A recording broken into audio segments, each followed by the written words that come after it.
Good evening, everyone. Welcome to our Common Council meeting for this Wednesday. A little odd, but because of the President's Day weekend, we're having it this Wednesday rather than our normal Tuesday.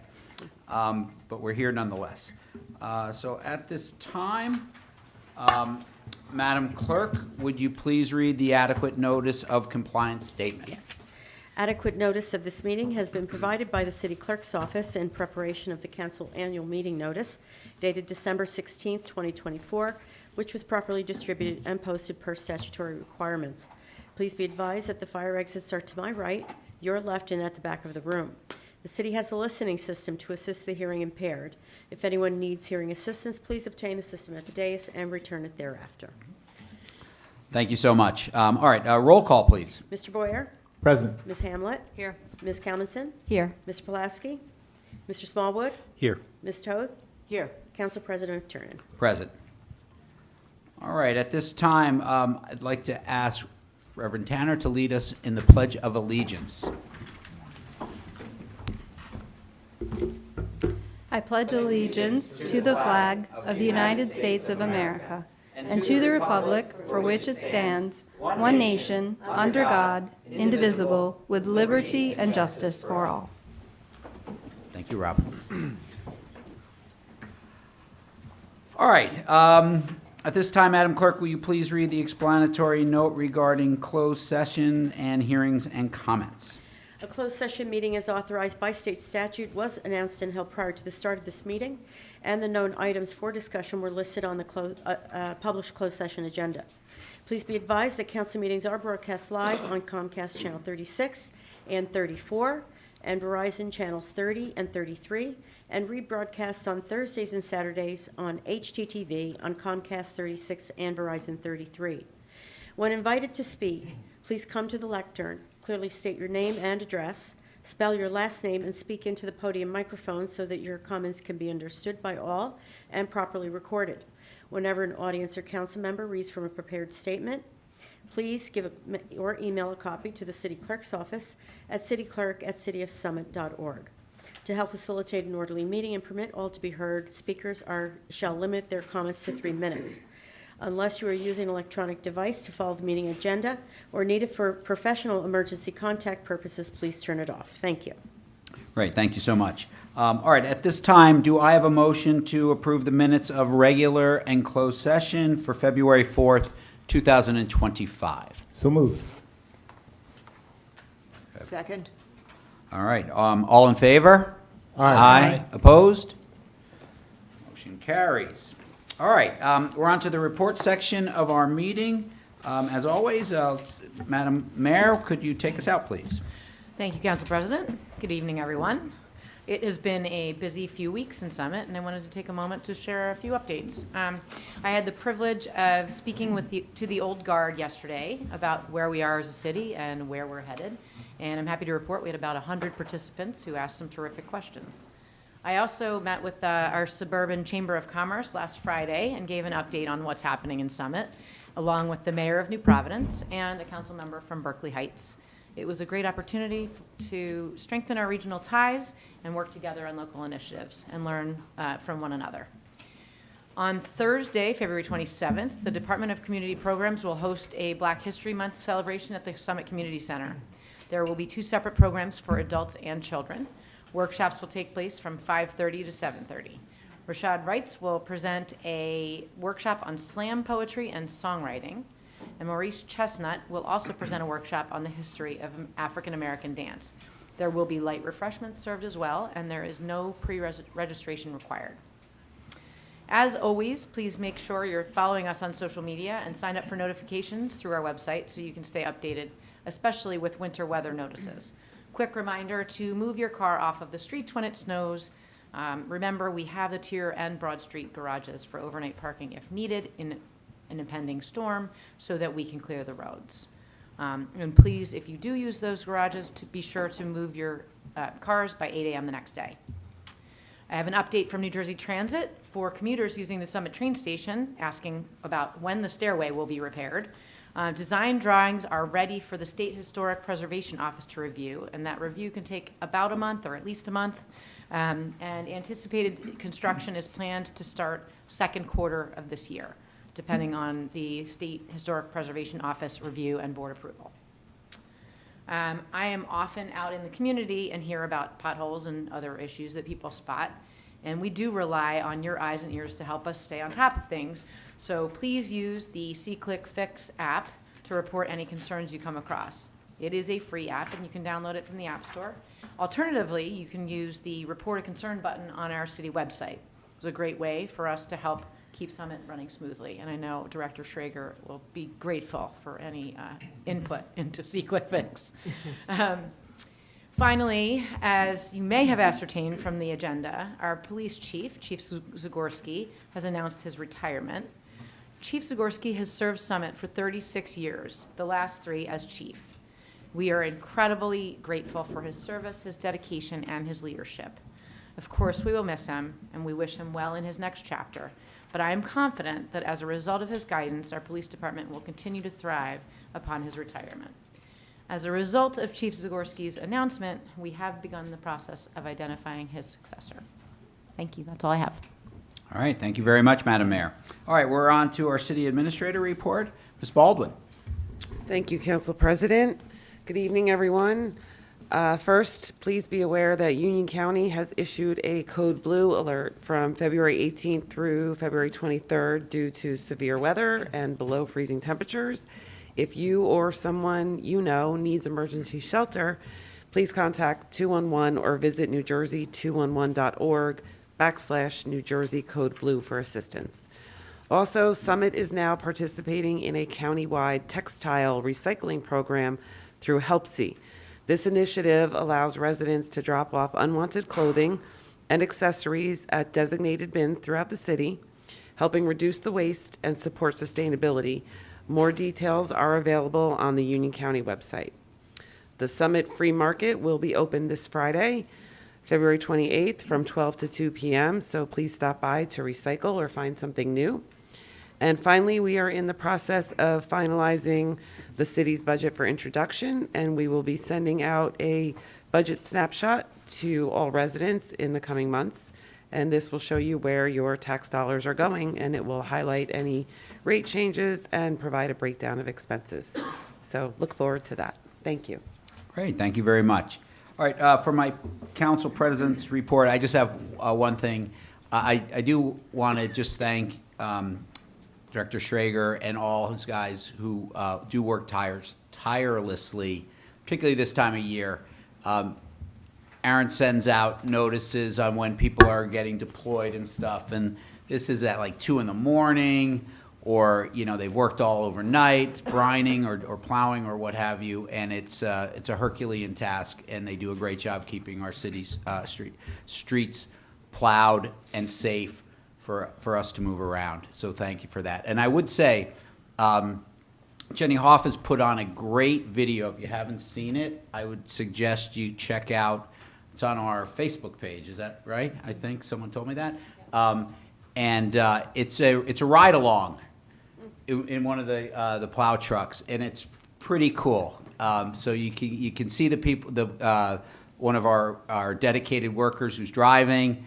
It talks about what he does and things like that, and it's really pretty cool. So I think it's a great tribute to all the hard work that our DPW guys do. So thank you so much. And that's my report. All right, let's move along. We've got a pinch hitter. We're going to the bullpen for our historical minute. Councilman Boyer. Thank you, Council President. For this historic minute, as we all know, it's Black History Month, and it is time to recognize the trailblazers whose contributions have shaped our communities, our institutions, and our future. Tonight, I have the privilege of honoring one such leader, a man whose service, mentorship, and steadfast commitment to Summit left a lasting impact. Gerald Jerry Holmes was more than an officer. He was a pillar of our community, a mentor to many, and a force for positive change. Jerry came to Summit in 1964 after serving in the U.S. military.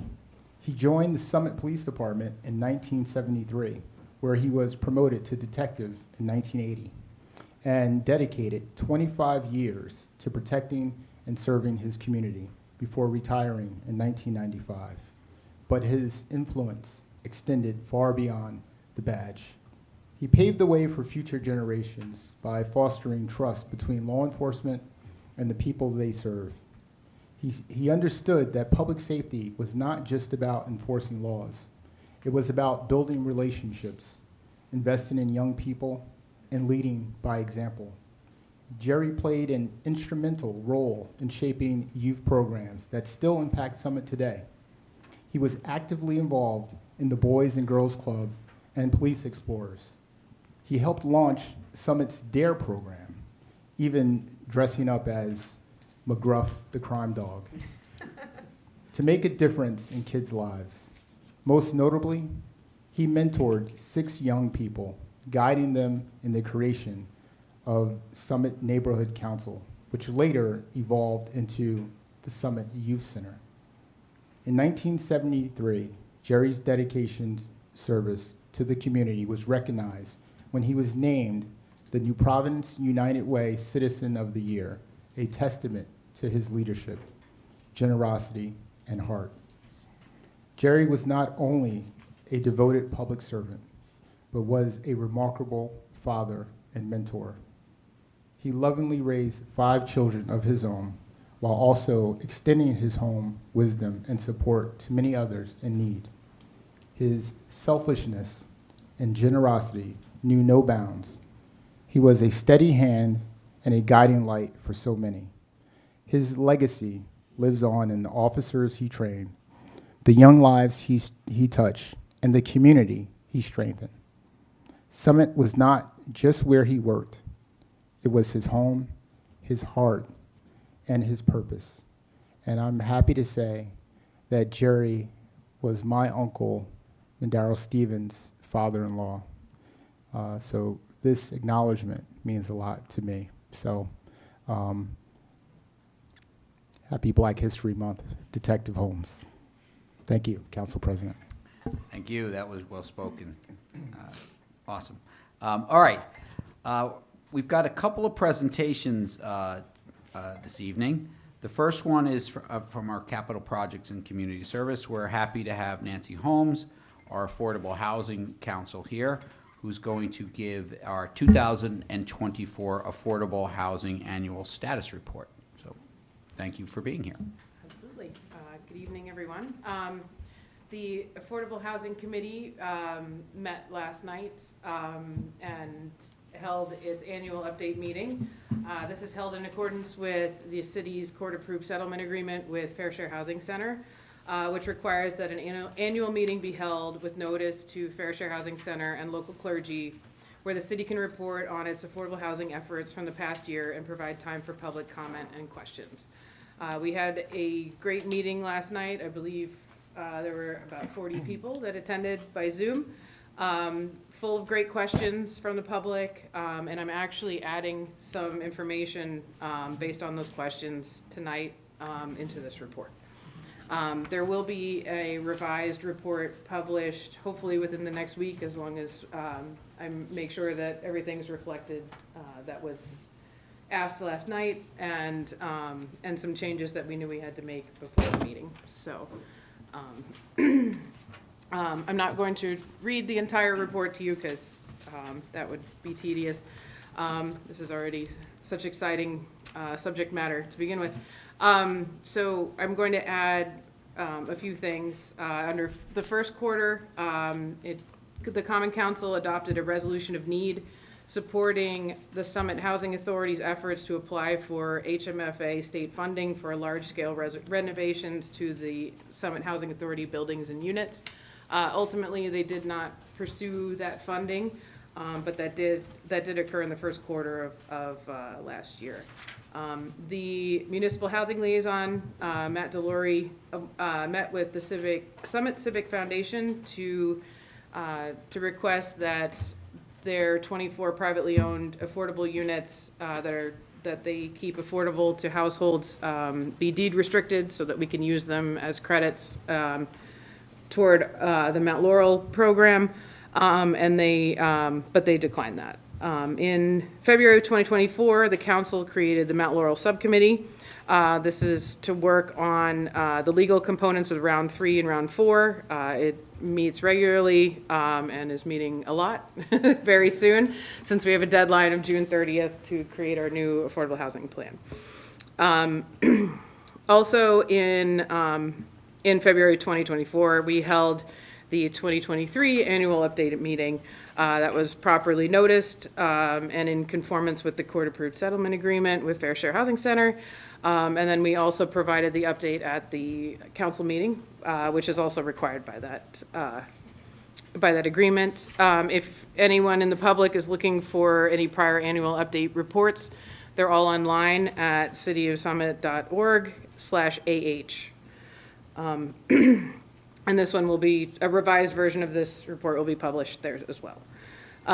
The Summit Affordable Housing Corporation presented a 42-unit, 100% affordable housing project on the old firehouse site at a council meeting during the public comment period. That proposal was immediately forwarded to the Mount Laurel Subcommittee for review.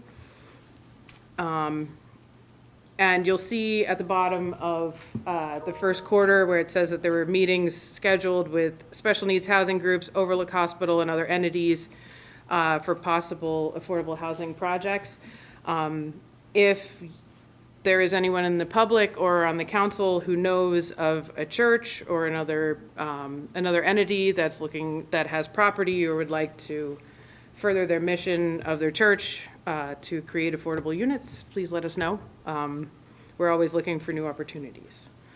In the second quarter, members of the Mount Laurel Subcommittee met with the Summit Affordable Housing Corporation about the 42-unit project. The subcommittee reviewed all of the plans and all of the options and presented recommendations to council. Council ultimately decided to pass on the project and create an overlay zone for the larger area that included several other lots. That overlay has a minimum number of 7 affordable units that can be constructed on that site. It can obviously include more. There was also a mailing asking landlords if they would wish to deed restrict their units in exchange for a subsidy to create affordable units out of market rate units. So far, there's been no interest. Meetings in the second and third quarter were held with Our House, Summit Housing Authority, Rose House, which is a supportive and special needs provider, St. Teresa's, Pilgrim Baptist Church, and the United Methodist Church about possible affordable housing projects. All of those entities are in various stages of whether they're considering affordable housing projects. Pilgrim Baptist Church decided to go another route. In the third quarter, Stephanie Silios was appointed as municipal housing liaison, and I wanted to give her a large amount of credit. She did a fantastic job inputting all of the city's unit data and trust fund data into the new affordable housing monitoring system. She and Mark Leckington did a fantastic job, and it was a huge effort. And they met the February 15th deadline that just passed, and everything is in now to the DCA, which is a huge task because Stephanie had to input every line item from the trust fund since the city started collecting funds. So that was a big deal. So she did a fantastic job, and I wanted to give her a lot of credit for that. In the third quarter, an offer was made to Our House to deed restrict one of their existing 4-bedroom group homes, which was accepted. And in the fourth quarter, the city executed an agreement with Our House, provided a subsidy, and the deed restriction was recorded. So it will remain, there will be 4 bedrooms deed restricted for 30 years for special needs individuals in the city of Summit. They are also actively looking, as part of that agreement, for another 4-bedroom group home. within the city. So if anyone has any ideas, they're looking for property. They do have specific requirements. And they are looking for, our house does own condominiums throughout the city. And there are several special needs individuals who are getting older and need more of a group home environment rather than living on their own. One of them, I think everyone knows, is Andy. And they would like to keep him in Summit. And so this is something that I think Summit citizens can get behind. The state really is very, very low on supportive and special needs units. It's really actually quite a crisis. So if everyone can work together, that would be great to see if our house can build another group home in town. In the third quarter, the council also passed a resolution defining a clear process for developers when they're approaching the city with projects that include affordable units. The Mount Laurel Subcommittee has used this process several times to meet with developers over the past year. In the fourth quarter, the Habitat for Humanity project on 146 Morris Avenue began closing on units. They're still in the process of that. Housing Affordability Service is the state-run administrative agent, and they're the ones that process all of the applications, qualify the households, and execute the closings. So we're hoping that either this quarter or the next quarter, that project is completely full. So that would be great to have all of those units filled. In October of 2024, the DCA released the round 4 numbers in accordance with the new statute that was adopted and signed into law in March of 2024. And the city's round 4 numbers are a 59-unit rehabilitation obligation and a new construction obligation of 345. And as I said before, the meeting was held last night, and it was a great turnout. I did want to note there were some questions about the trust fund balance on page, I believe it's page 3. That is just as of December 31st of 2024. It's not meant to be an accounting at all. It's just to show what the balance is, what the expenditures were in December. It's there basically to show the current balance in the trust fund. As I mentioned, Stephanie has input all of the trust fund data into the state system, and I did confirm with Mark Leckington, our administrative agent, that everything is in, the unit monitoring and the trust fund data is in. It's not clear when the public site will be available on the DCA's website to check that information, but that should be fairly soon, we hope. So when that's available, I will make it part of my affordable housing update that I do every month and bring it to everyone's attention. And I could ask the public just to check the website. We'll put that monitoring data up as soon as we can. I made a few new charts. That is the old one, but I think I sent 2 new ones. Did they give you those? That's all I have. No? Okay. No problem. So the chart that's in the report now needs to be updated. We actually had some projects fall out in the last few weeks and some new projects come to fruition. So I'm just going to review those really quickly. And this is related to the 50 new unit obligation. So you can kind of see it. Okay, so we have, and also I've added some information that members of the public had asked for last night, just to help them understand what type of units we have and what the status of those units are. So we have 1 unit at 412 Morris. It is a family unit, and it is constructed and occupied. 146 Morris is Habitat for Humanity, as I just spoke about. That is fully constructed, and they are filling the units as we speak.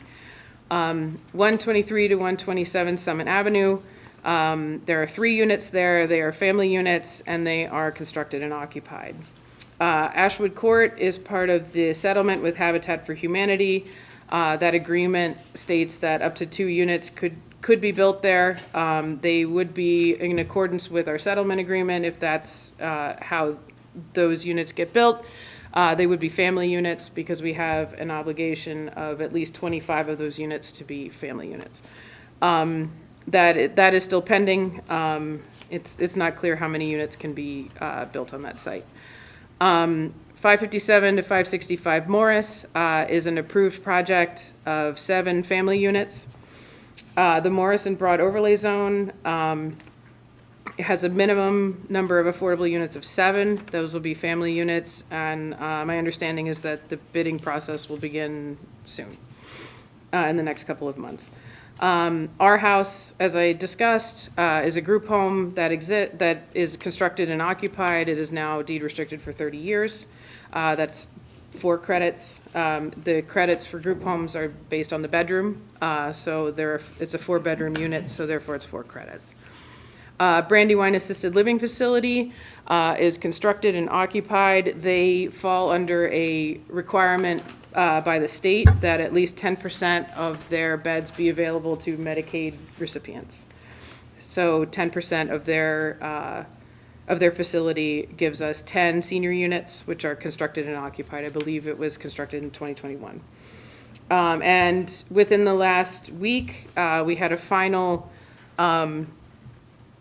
unit confirmation of 12 units for a 100% senior, affordable senior project with Bergen County United Way. That's still being finalized as far as legal things and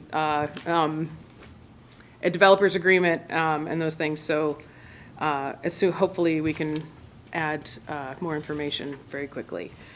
So that gives us a total of 62 out of 50 units toward the 50 new units by July 1st of 2025. And I did want to explain, as I did at the meeting last night, everyone is focused on the 50 units, always, and that's okay. But I did point out last night that the city did have another obligation, which is called the realistic development potential. And that happens, you get your number from on high, and then you adjust it based on how much vacant land that you have. And Summit had a combined realistic development potential, which is, in my jargon, called an RDP, of 36 units. The city fully satisfied that with a 13-unit surplus. So not only has the city now facilitated the construction of 62 out of the 50 that were in our settlement agreement, but we also have 49 credits from our realistic development potential. And those are all constructed and occupied. So I know everyone was focused on the 50, but I wanted everyone to also acknowledge that Summit has created affordable units and a significant amount based on the lack of vacant land that it does have. So those were clarifications that we discussed last night. So I just wanted to bring that to the public's attention as well. So do you have any questions? All right, great. Thank you so much, Nancy. I think at this time, I'm going to ask if anyone in the public would like to maybe ask a question of Nancy while she's here, and then we'll open it up for council questions. Anyone from the public? Is it just questions or is it comment as well? Comments are She fine. can answer. Yeah. Oh, you can make a comment too if you'd like. Sure. Okay, If thank you. if you're commenting, keep it to 3 minutes. I sure will. Thank you.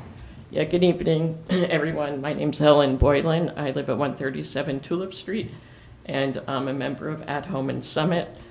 I first want to just start by recognizing and acknowledging that this council and mayor inherited this problem of getting over the finish line for 4 months from now. And I appreciate what you've been doing to try to get us over the finish line. And even though you didn't create the problem, I do think you have a responsibility to fix it and do what you can. I feel like I'm at a great disadvantage, and I said this last night at the meeting, because we don't really have a report that has concrete data. And hearing Ms. Holm to say today what they've done, haven't done, what's family, what's not family, it's not helpful. I need to see numbers in front of me, otherwise I can't really analyze it.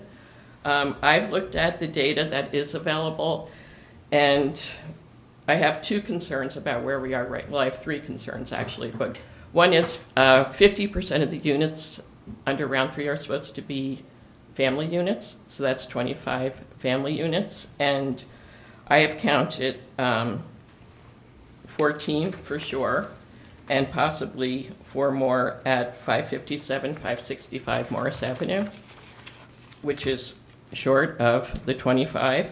And also 13% of the 50 are supposed to be very low income units. That's 7 units. And I've only counted 1 that's done and 1 that's in the pipeline. So that's deficient by 5 units at least. So that's, part of the problem is we don't have concrete data, things to look at and analyze. And the other part is, from what I've put together, there are deficits. And I also have to note that the recent efforts that you've been putting into getting us over the finish line have involved units for single individuals. The project that's proposed by United Way that's listed here, the Our House group homes, we desperately need special needs housing and housing for seniors, but we really need housing for families too, and I don't know how we're going to get there if we're just going to do piecemeal little developments. And I just want to also bring to your attention the main concern that I have right now is with round 4. The city's working on the plan right now. I'm sure that consultants, planners are working on the fair share plan and housing element. That's got to be done in 4.5 months. And part of that, as you know, is the city's been given the number of 345. I'm sure that number is going to be reduced, and part of that is a vacant land analysis. And I feel it's really not serious if the city's selling the property at Broad Street West while this process is in place. You're going to come to a conclusion there's no vacant land when there is land that's buildable. And if you're serious about affordable housing, I urge you to hold on to that land, at least part of it, to build housing. Thank you. Thank you very much for your comments. Just to clarify, 35 of the 50 units are family units in that. Please, come on. Dennis White, 137 Tulip, thank you. I spend a lot of time looking at these affordable housing issues, I think you all know. And, tonight we got a report that is totally inadequate, really doesn't let us look at it. This is a report that was distributed by the city clerk on Friday, and then last night we saw a completely different report, and now tonight we're seeing another report. So it's kind of frustrating to come before the group here and try to make some analysis of what's going on. And I think if you can turn to the trust fund numbers, this is a trust fund, right? And the city has an obligation to report on the money that comes in and the money that goes out and how that was deployed.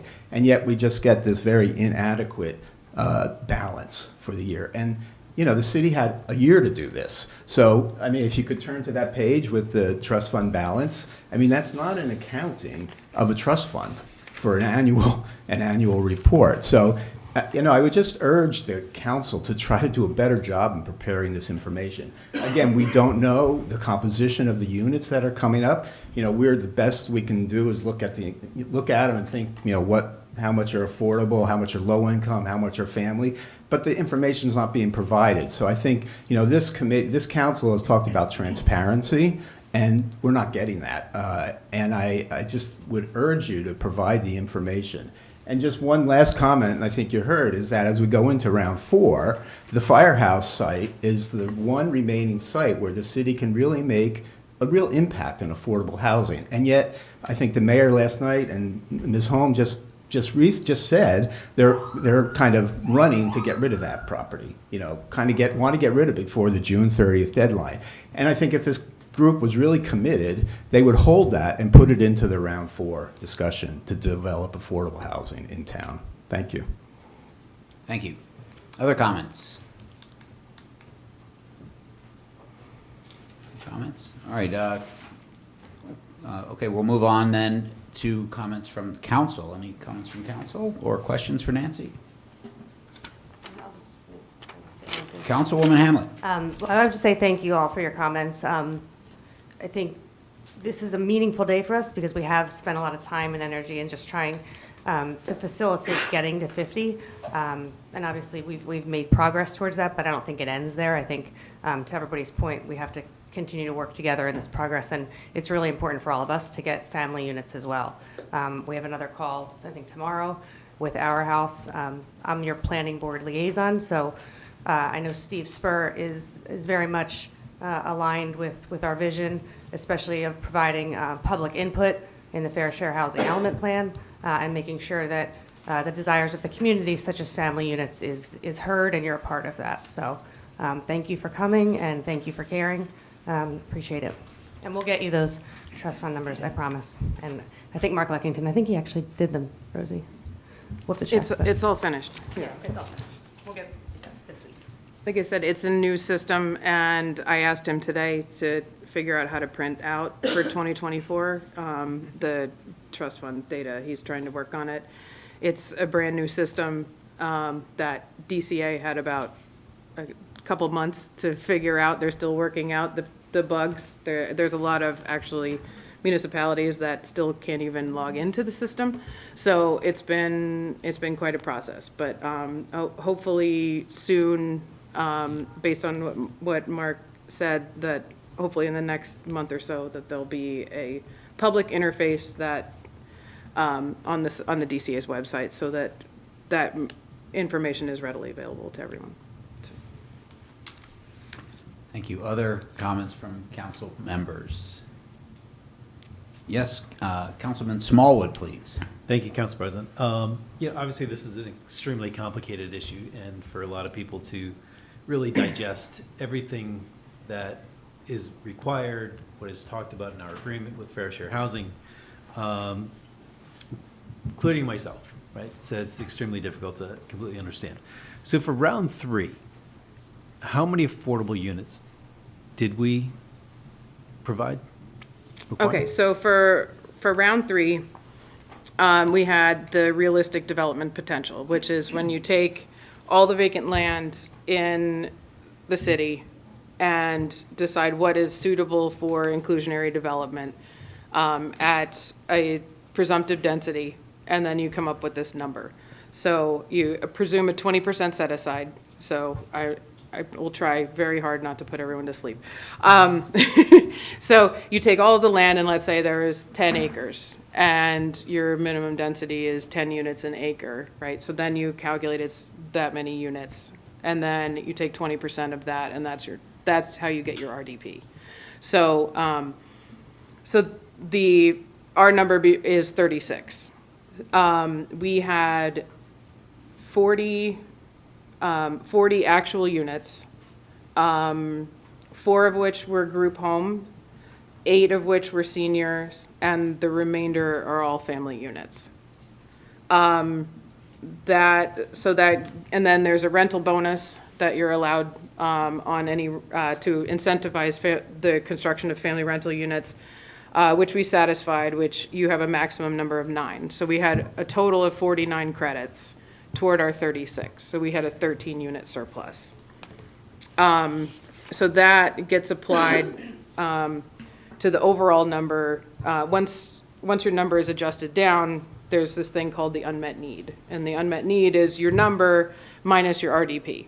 So that you try to find areas that will develop and redevelop so that you can capture affordable housing. We have a mandatory set-aside ordinance to capture that. We have overlay zones. We also have developers come in who want to propose projects different places. So we also have what's called a regional contribution agreement with the city of Elizabeth, where we paid for the construction of 26 affordable units. That is no longer a mechanism that's allowed. They removed that the legislature removed that. So then, after that, so our unmet need, just to backtrack a little bit, is 702 for round 3. We have the 36 RDP, and then we have the unmet need of 702. With the RCA, the surplus, and the credits toward the 50 new unit goal, our unmet need balance is now 601. So we've brought it down 100 units. So, but in round 3, we were required to, or it's the 50 number unit. Right. How many did we create? So the requirement is to facilitate the construction of, and obviously we can't force a developer to to construct anything. So we, as of today, have facilitated the construction of 62 out of 50. That doesn't mean they're all constructed yet. Right. That means that they're in various stages of either we're getting a developer's agreement finalized for the senior project. There are some that are constructed and occupied, and then there's others that are still in process, so. So a total of 61. Two. 62. Yeah, 62 out of 50. But only 16 have been created. So Honestly, sorry. So, that is So- not true, but anyway. according to Fair Share Right. Housing, they're recognizing 62. We're still working with Fair Share Housing on getting them all the information. But Okay. they were on the meeting last night. They didn't comment or anything, but they were there, so. Okay. So they have all the information. Okay, thank you. Great. Other questions or comments from council? No, I'll just wrap up then. Nancy, I just want to thank you. I know you've been working really, really hard here, and it doesn't help when the state changes their reporting software in the year that they change the rules for round 4. But there you have it. So I know you've been under a tremendous burden to get a lot of this stuff done, and I know you're working really, really hard, and I know you will continue to work very, very hard as we get to the end of June. So thank you for that. Yeah, so I think the feedback from the public was good. I also see that we do seem to have done over 50% of family units here based off these numbers. But I do think it would be great if we had a category for the very low income ones on here too, so Absolutely. that we could see that would be great. The only other thing I have is, you know, as you mentioned, we had an obligation to facilitate up to 50 units. So we have been obviously trying very, very hard to facilitate that, and it's happy to see that it looks like these units have been facilitated, which is great, because I know, you know, Summit has a very long history of promoting affordable housing and continues to do so. Question I have, though, is, you know, some of this stuff, as we've just heard, is in the planning stages, Yes. and obviously plans change. So how does this work when plans change? Like, say the Morris Broad overlay, we're putting the 7 in there as a minimum. I think all our hopes are whoever does develop the site will have more than that.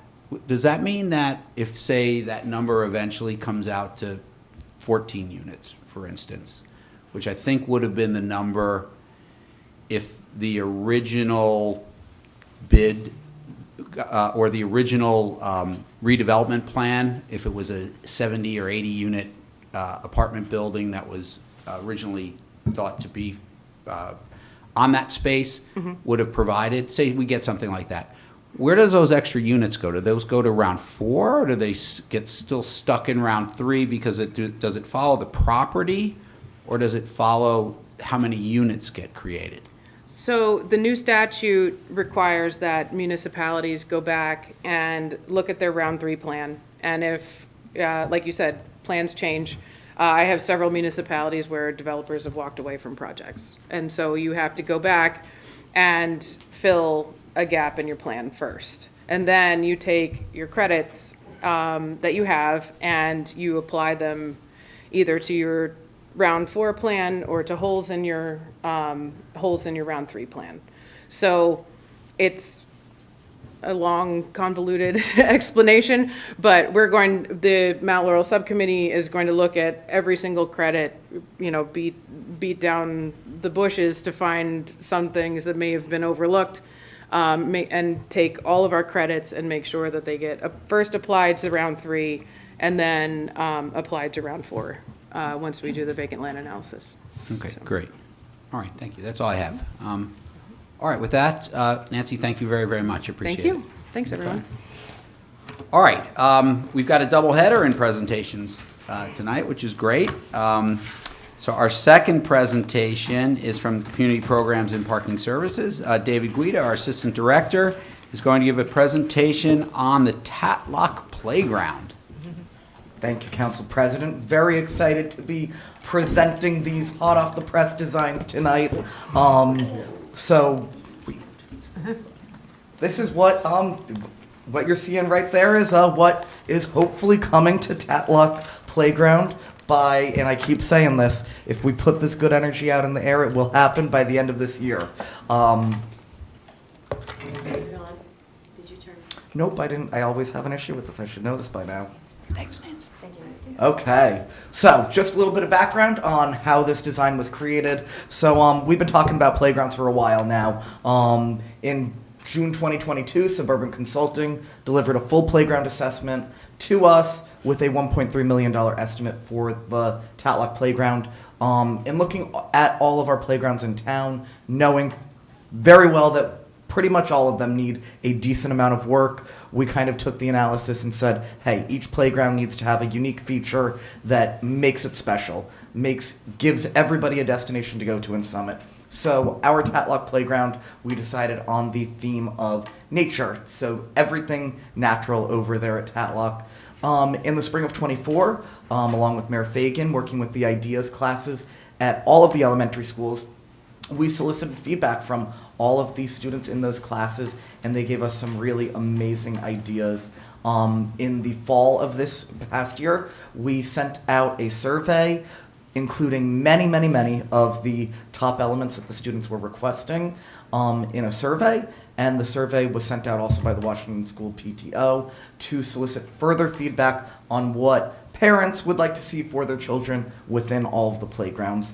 November, December of this past year, met with a couple different playground providers to gain information and different ideas. Compmin kind of rose to the top, and we ended up with some pretty cool designs to address a couple questions that have been raised throughout this process. At Tatlock Playground, there is about 20% of it that is owned by the Board of Education. We are working with the Board of Education on these plans. However, playgrounds apparently at the schools are also becoming a hot button topic.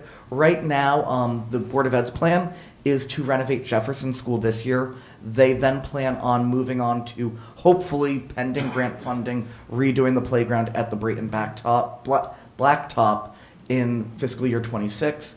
Currently, there are no plans for them to redo the Franklin or Lincoln playgrounds. Again, those are Board of Ed properties, but just for the completeness of this presentation, thought it was important to mention that because that has become a topic of conversation within these discussions.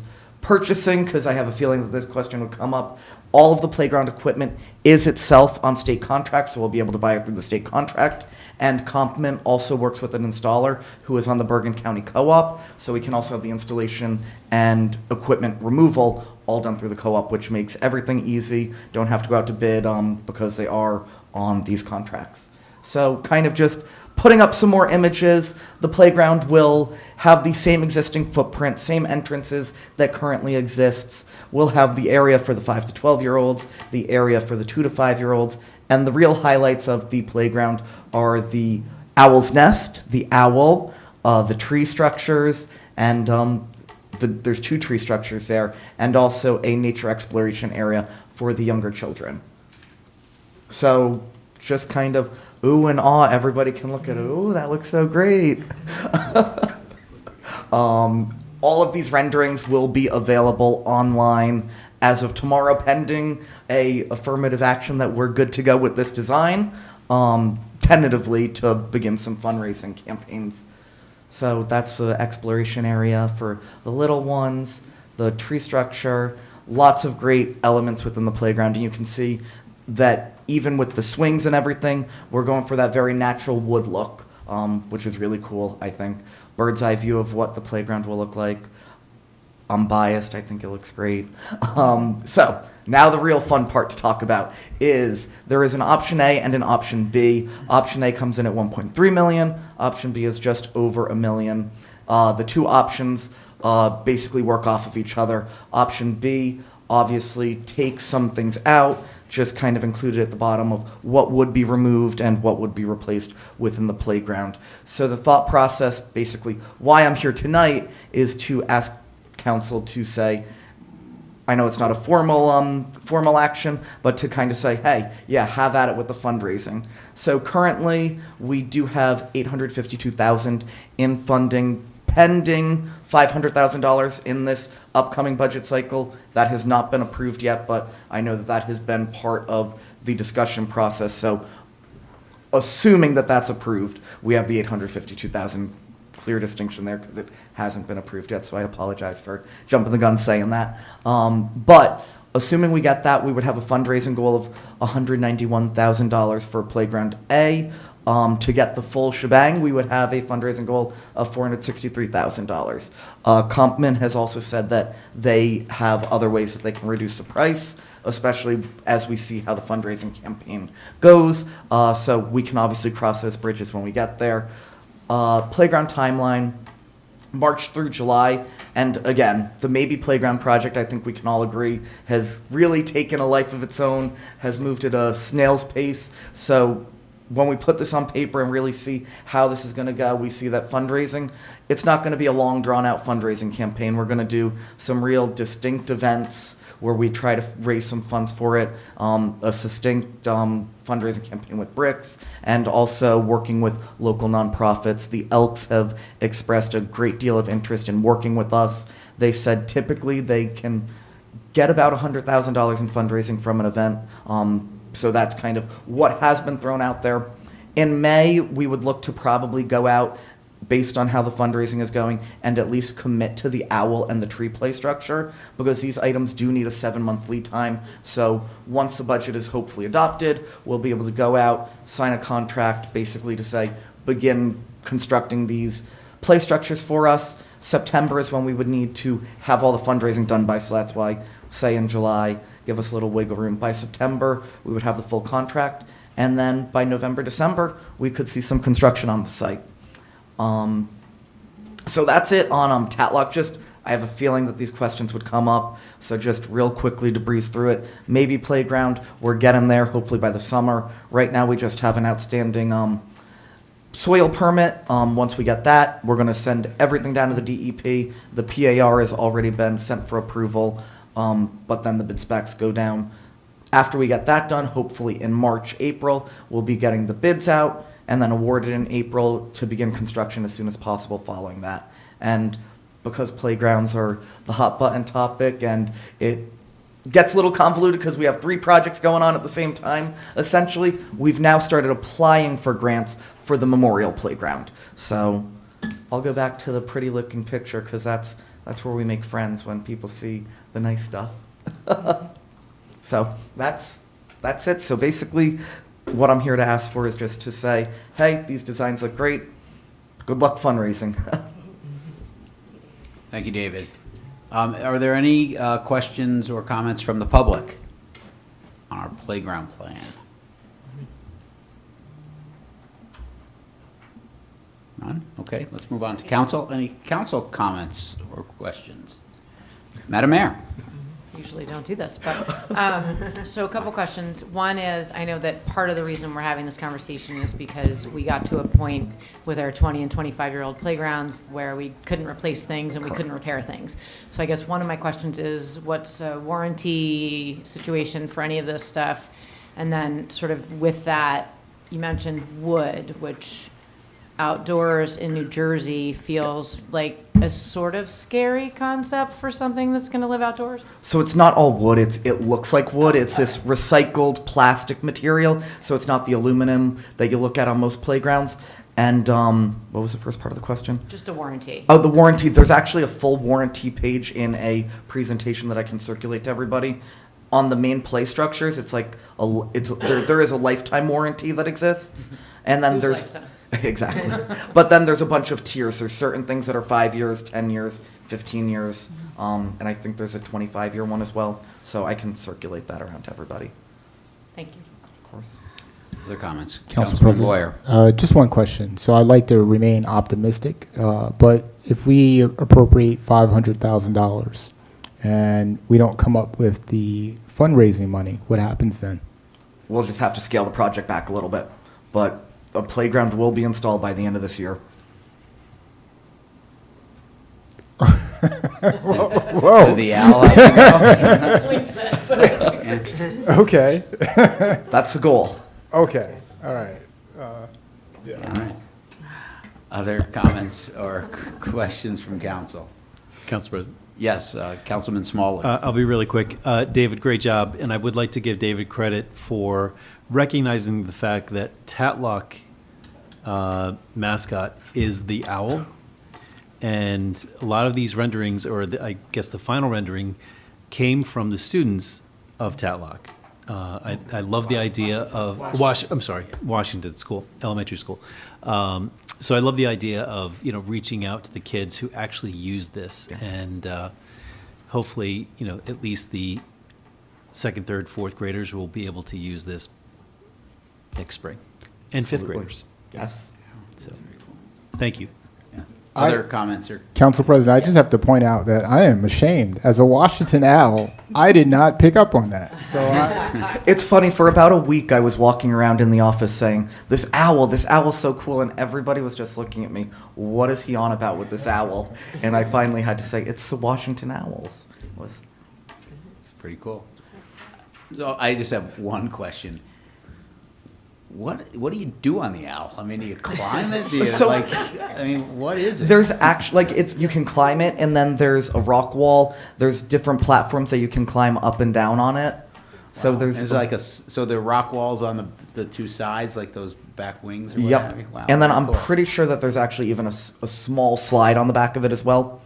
When I post the renderings tomorrow, there's so many pictures of everything. You can see the whole owl. No, very cool. It's It'll good. be a hoot. Yeah. Wow. Good one, Rosie. Couldn't resist. All right. Well, with that, thank you very much, David. All right. All right. So that's it for our presentation part of our meeting. We have 1, 2, 3 ordinances for hearing and for final consideration. So our first one, Madam Clerk, will you please read our ordinance, the first ordinance for hearing from Safety and Health? Yes. Ordinance number 25-3331, an ordinance amending the code, Chapter 7, Traffic, Section 7-19, mid-block crosswalks. Thank you very much. Councilman Boyer. thank you, Council President. This is ordinance that our esteemed clerk just read, 25-3331, which was introduced at our last meeting and is now before us for a final adoption. This ordinance formalizes the existing mid-block crosswalk at Norwood Avenue and removes a previously approved but unconstructed crosswalk at 1 Springfield Avenue. The rationale for this adoption: enhances pedestrian safety, maintains accurate and up-to-date city ordinances, supports efficient city governance. This ordinance has been reviewed and approved by the CAPS Committee and Safety Committee and has undergone the proper instruction. Geez, I'm off tonight. The proper introduction and public hearing process. At this time, I respectfully move for the final adoption of this ordinance. Well, We're going to wanna open the hearing. Open the hearing. Oh, open the hearing. Do I have a second? Second. All right, I'm going to declare the hearing open. At this point in time, does any member of the public wish to speak on this ordinance? All right, I'm going to close public comments for this ordinance and move along to council person comments. All right, we're going to close the hearing on safety and health ordinance number 1. Moving right along, Madam Clerk, will you please read the ordinance from the Community Programs and Parking Services? Ordinance number 25-3332, an ordinance amending the code, Chapter 7, Traffic, Section 7-25, Regulations for the Movement and the Parking of Traffic on Municipal Property and Board of Education Property, subsection 7-25.2, Municipal Parking Lot Areas. Thank you so much. Councilman Smallwood. Thank you, Council President. This is ordinance ID number 253332.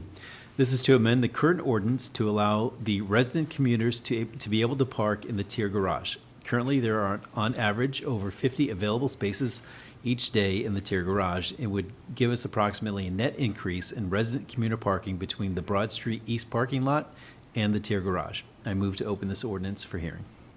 Do I have a second? Second. Okay, awesome. All right, I'm going to declare the hearing open. At this time, would anyone from the public like to speak about this ordinance? All right, I'm going to close public comments. Council comments. I just have a quick one. Yes, This Councilwoman may- Hamlet, please. This may be a question that you're all going to laugh at me for, but is there a reason why when we do a hearing for an ordinance that we just can't, we don't get public comment afterwards? So why can't we just vote on it afterwards? Because we have to close the hearing. Right, once we close the hearing, why can't we just go back in and vote on this? Because I feel like we talk about it, and then we do a couple things, and then we go back and we do it again. It's just because the way our agenda is, once it's done in sections. So we have Okay. ordinances for hearing, then we have ordinances for final consideration. Sometimes we'll have ordinances for introduction. Okay. So it's just, we bundle the type of I see. activity that we're Does it make talking sense? about. Council President, may I? Madam It Clerk knows a also- lot more about this than me. Yeah, so- I'm just curious. Only because I've heard this before from other council members, that it kind of gives you a second to digest what you've just heard. Okay. In this case, there are no comments, but, you know, Right. you close the comments, and then before you vote, you've had a moment to Right. think about it, and that's really what Okay, it is. I was just curious. Thank you. Thank you. Other comments from council? All right. I would just say I think it's great that community programs and parking, they're always thinking about utilizing numbers. We are going through a period where with working from home, rideshare, we're going to be dealing with automatic driving cars at some stage in the future. They're already doing it in San Francisco for cabs, for instance. If we're not always looking at how our parking assets are being utilized, then we're going to miss the boat. So I commend Nicole and everyone and the committee for doing this. So thank you. All right, any other comments? All right, I'm going to close the hearing on this ordinance and moving right along to our third ordinance for hearing. Madam Clerk, will you please read the Capital Projects and Community Services ordinance? Yes, number 25-3333, an ordinance amending the code, Chapter 2, Administration, Article 4, Departments Created, Section 2-14, Department of Community Services. Thank you so much. Councilwoman Hamlet.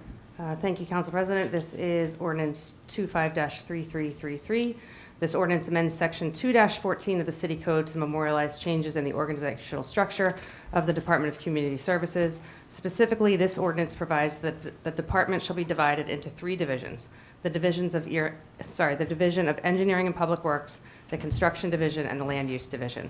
This ordinance specifies the functions of each division and provides that in the absence of a Director of Community Services, the head of Division of Engineering and Public Works shall be the Director of Engineering and Public Works, the head of the Land Use Division shall be the head of the Land Use Manager, and the head of the Construction Division shall be the construction official. So essentially, the new department will have 3 division heads reporting directly to the city administrator. I'd like to introduce this ordinance.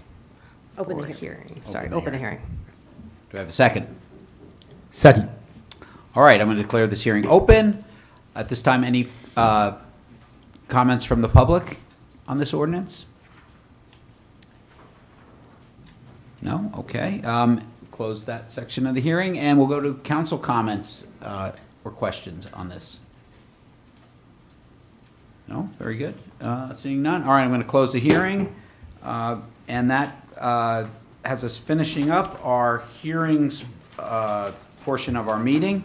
And now we're going on to our ordinances for final consideration, which will be the same 3 ordinances. Madam Clerk, will you please read the ordinance for final consideration from Safety and Health? Ordinance number 25-3331, an ordinance amending the code, Chapter 7, Traffic, Section 7-19, mid-block crosswalks. Thank you so much. Councilman Boyer.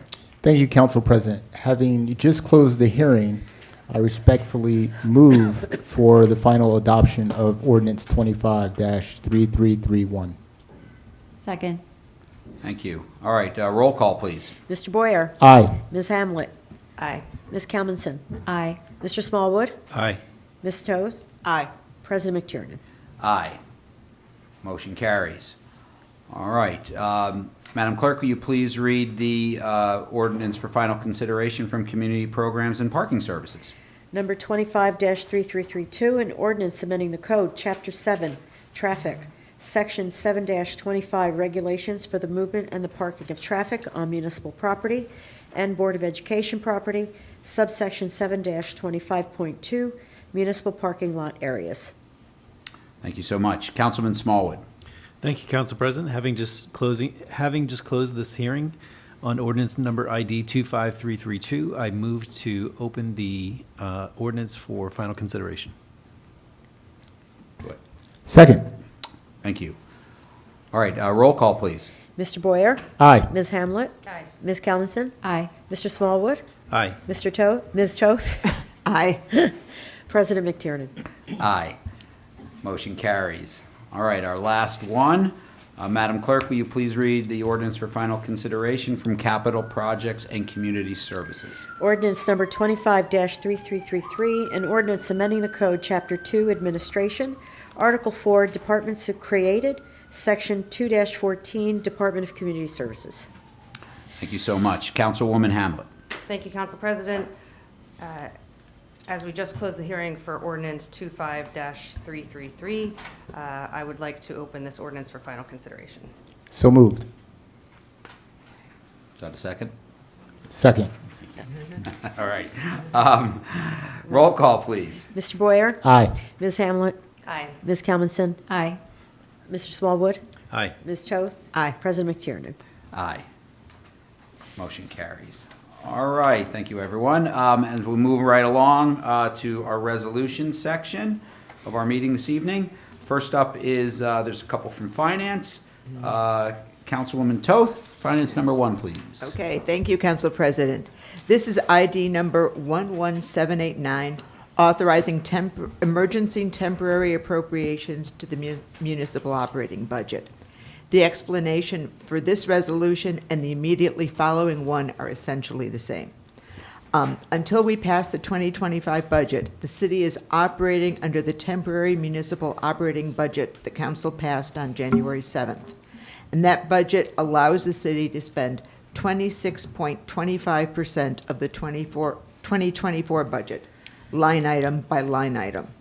And in the real world, expenses don't flow evenly throughout the year, much less throughout a quarter.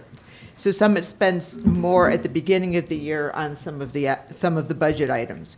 And the only way to authorize this needed spending is via this resolution. We're required to call it an emergency, but it's standard operating procedure. I move to adopt this resolution. Second. Thank you very much. Do I have any comments from the public on this resolution? Comments from council? All right, I believe we have to have a roll call on this. Yes. Mr. Boyer? Aye. Ms. Hamlet? Aye. Ms. Coniston? Aye. Mr. Smallwood? Aye. Ms. Toth? Aye. President McTiernan? Aye. Motion carries. All right, on to finance number 2, Councilwoman Toth. Thank you, Council President. This is ID 11773, authorizing emergency temporary appropriation to the sewer utility budget. This is the same situation as with the immediately preceding resolution on the municipal operating budget. I move to adopt this resolution. Second. Thank you. Comments from the public? Comments from council? All right, roll call on this one as well, please. Mr. Boyer? Aye. Ms. Hamlet? Aye. Ms. Coniston? Aye. Mr. Smallwood? Aye. Ms. Toth? Aye. President McTiernan? Aye. Motion carries. All right, finance number 3, Councilwoman Toth. Okay, thank you, Council President. This is ID number 11767, authorizing the city to approve the documentation needed for capital improvements to the joint meeting. This and the immediately following resolution cover the same situation, so I'll explain them together. The joint meeting is essentially a co-op sewage treatment facility of which Summit is part owner. It's existed for about 100 years, is very well run, and is even more cost effective. Part of what keeps it so well run is that the joint meeting has a biannual capital improvement project. And for a variety of reasons, the 2019 capital improvements were not completed. They're happening this year, and the joint meeting is issuing bonds with the New Jersey Infrastructure Bank to fund them. iBank loans tend to be very low cost, and Summit's share is $720,000. This resolution authorizes Summit to enter into the agreements necessary to issue its share of the overall bonds. And the next resolution authorizes the issuance of the bonds themselves. I move to adopt this resolution. Second. Comments from the public? Comments from council? Yeah, I just have one comment. Again, this is something, I think Councilwoman Toth said it, we pay a share of the expenses from the joint meeting. We are an equity holder. The way they allocate our share is based off of our what we send there. So without getting too into the weeds, it's the flow that goes in there. One of the things I know Director Shager's worked very, very hard on is our storm water management system. It's to keep rainwater out of our sewer system, because if it gets in there, we get charged for it. It becomes flow. So we've done a really, really good job, I know, over the last several years, decade really. I know, Aaron, you've focused on this, and it pays real dividends because it means our cut of all these expenses goes down, which is awesome. So thank you for that. Okay. Any other comments? All right. Roll call, please. Mr. Boyer? Aye. Ms. Hamlet? Aye. Ms. Coniston? Aye. Mr. Smallwood? Aye. Ms. Toth? Aye. President McTiernan? Aye. Okay, motion carries.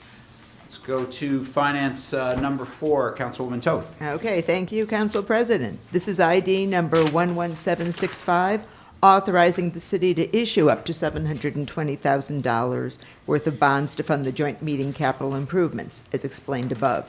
I move to adopt this resolution. Second. Thank you. Comments from the public? Comments from council? Okay, another roll call, I believe. Mr. Boyer? Aye. Ms. Hamlet? Aye. Ms. Coniston? Aye. Mr. Smallwood? Aye. Ms. Toth? Aye. President McTiernan? Aye. Thank you. Okay, moving along, finance number 5, Councilwoman Toth. Okay, thank you, Council President. This is ID number 11765, authorizing the city to extend the deadlines for the municipal budget. The default date for introducing the budget is February 28th, and that's, as a practical matter, unworkable. The budget can't be readied for submission until after the prior year's books are closed and the municipal annual financial statement is prepared. That whole process takes several weeks, and there just isn't enough time to do it all. So, absent the state legislature amending the statute to comport with reality, each year the Division of Local Government Services extends the various deadlines. And this year, the extended deadlines are March 7th for submitting last year's annual financial statement, March 31st for submitting the 2025 budget, and April 30th for adopting it. And given the myriad of rules and regulations governing municipal budgets, we need this extra time. I move to adopt the resolution. Second. Thank you. Comments from the public, please. Comments from council? All right, all in favor? Aye. Opposed? Motion carries. Last, finance, number 6, Councilwoman Toth. Okay, thank you, Council President. This is ID number 11770, authorizing us to request bids for IT services. For some years, Summit has had a shared services agreement with Madison, with one person working for both municipalities. Effective July 1st, that person will work for Madison full-time, and we need a new contract in place with sufficient time for the transition. This resolution authorizes us to advertise for the IT services. I move to adopt this resolution. Second. All right, any comments from the public? Comments from council? Council President. Councilwoman Hamlet. Sure. Thank you, Council President. As Councilwoman Toth just mentioned, we will be severing the relationship with the shared services with Madison. I think as we depart this relationship, we should have some discussions around whether or not we want to pursue another shared services with another municipality. I think in the meantime, we have an incredibly talented group of residents on the Information Technology Committee. Councilwoman Toth and I, hopefully by the end of this week, we've been super busy, we'll have our first technology meeting in the next week or two. Historically, this committee hasn't met very often. But I think we really just have to think about, what does it mean to have a digital strategy for Summit? What do the residents want? What do we have today? What are inclusive of the services? What are the roadblocks? Ultimately, what is the bigger strategy? And I spoke with our city administrator today, and it sounds like those wheels are already in motion. She's taking a deep dive into all of the services, seeing what the redundancies are, speaking with all the technology, speaking with all the department heads. And I think ultimately we may find some redundancies, and that's a good thing, right? It'll ultimately save taxpayer dollars, and we have a ton of residents who can streamline this process. So I think it's a really exciting time to evaluate all of our systems and streamline the processes. Great, thank you. Councilman Boyer? Thank you, Council President. In addition to what Councilwoman Hamlet had said, we actually had a meeting this morning to talk about something that's dear and near to me, which is cybersecurity and our cybersecurity posture, and inclusive of IT services. And I'm in agreement that we need to look at this holistically. There have been other municipalities in recent news. Ransomware is a really serious thing.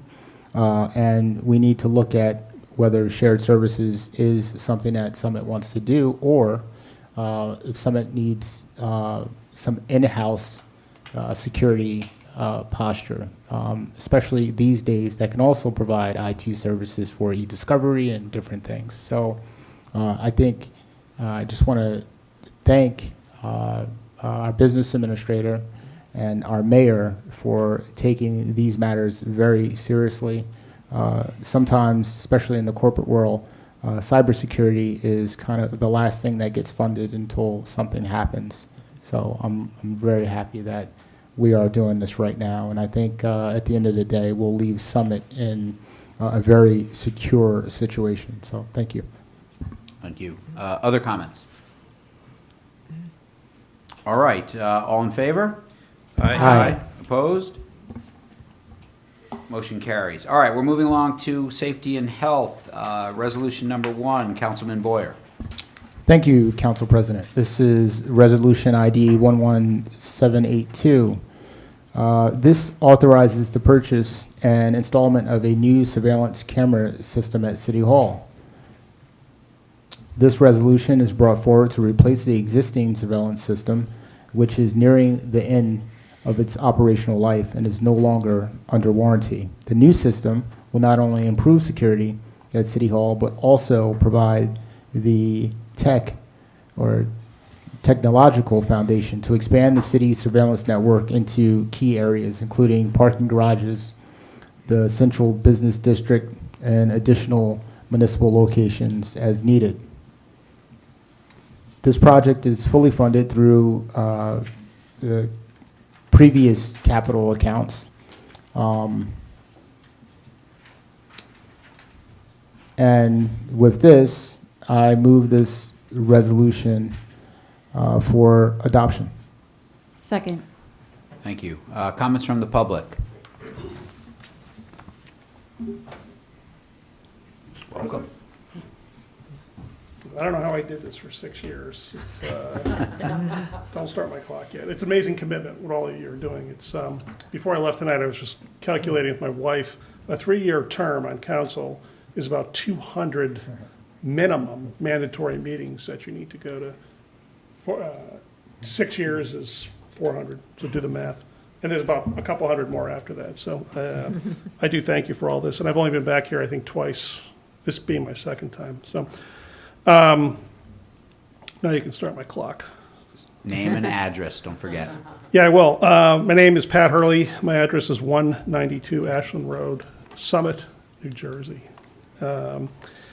So just a couple comments on this, and I do thank Councilman Boyer for spending a lot of time listening to me, because this is something that's near and dear to me, because I've been involved with security, security technology, security assessments, security programs, complex assessments all over the world for the last collectively about 20, 25 years, especially with artificial intelligence and AI, et cetera, video analytics and everything that we're looking to lay the foundation for, and this being the first step in it.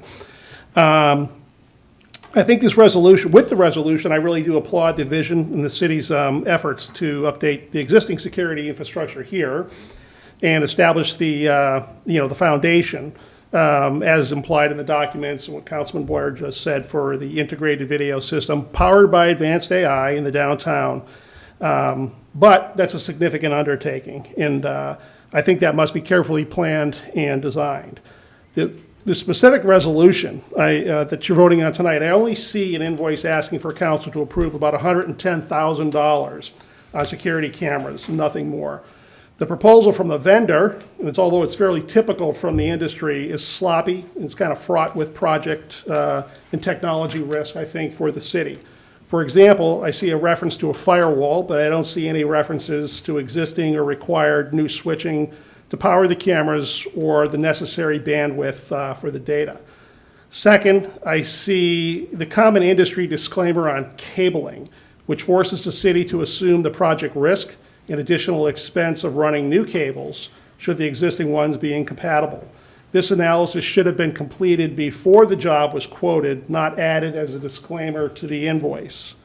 Third, there is no camera schedule or map depicting what types of cameras will be deployed and where, or why a particular camera was selected for each location, and how it is expected to perform versus manufacturer's published specifications. Additionally, there is no power or storage budget presented to demonstrate the criteria used by the vendor to select the devices, determine the required network configuration, cable type, and cable runs. I could go on, but in the interest of time, I won't. I think Avigilon cameras are fantastic, but I think this proposal is sloppy, and it's not clear if the city is getting the best possible benefit for the taxpayer dollars being spent.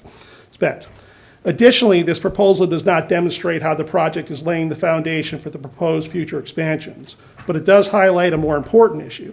Council has done some great things in public safety, along with the police and the mayor and everybody over the last year. But this idea of an expanded security infrastructure throughout the city, it is the next logical and the most intelligent step. Going forward, it's extremely important the city develops a detailed plan and establish clear requirements for the selection and integration of the new public safety infrastructure. Can I have 20 more seconds? Gotta wrap it up. Okay. Most importantly, we should learn from our joint dispatch center effort, which is clearly a disappointment, with founding participating municipalities, including Summit, looking for alternatives after less than 10 years in operation, and basically a $1 million grant wasted. And I will stop with that. Thank you, former Councilman Hurley, and thank you for all your service on the council in the past. Thank you, Mr. President. All right, thanks, everybody. Other comments from the public? Council President, if he has a statement. Oh, email it to me. Mr. Hurley, if that's a written statement, could you please forward it to the clerk when you get I a chance? came prepared. Thank you very much.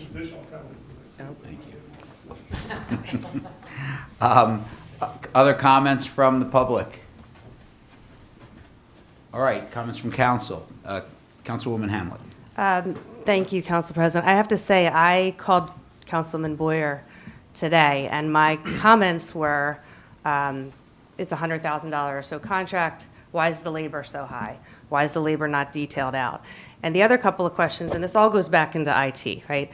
As a council person, you're not exactly supposed to know what a $15,000 port is, but when you see two of them on your bill list in the same week, and you see $100,000 worth of cameras, you start to ask some questions, and just so that you understand what you're actually voting for.